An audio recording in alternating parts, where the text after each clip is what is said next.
Qaynona kelin urushishga ketyapmiz hozir. Qaynonam kelyaptilar. Qaynonamni kutib o'tiribman, ko'rinmadilar holi.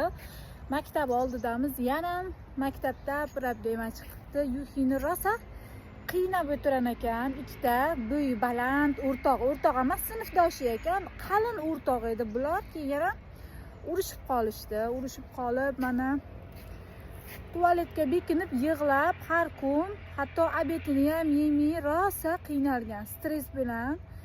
Bizlar aytmagan biron marta. Endi opasiga aytgan, opasi ham bizlar aytmagan. Kecha bilib qoldik buni.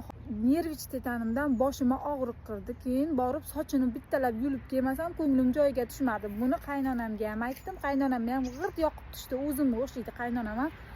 Umuman qarab o'tirmaydi. Unaqa payt baqirib ketdi qaynonam. Ketdi birgalikda borib urushib kelamiz dedi. Ozgina yengillashim uchun borib sochini bittalab yulib kelishim kerak. Uni ota-onasini chaqirtirib, qizimni xafa qilgan.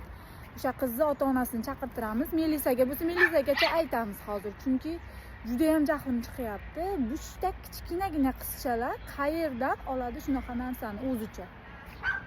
O'qish kerak hozir, faqat bilim olish kerak bo'lgan qizda xayoli kim nimadada? Qaynonam kelyapti orqamda. Qaynonamni kelishiga qaranglar. Oyog'ini qo'liga olib, janjal urush desa mendan oldakda. Maskalarini taqib, bayavoy bo'lib kelibdilar janjal qilishga. Ohey.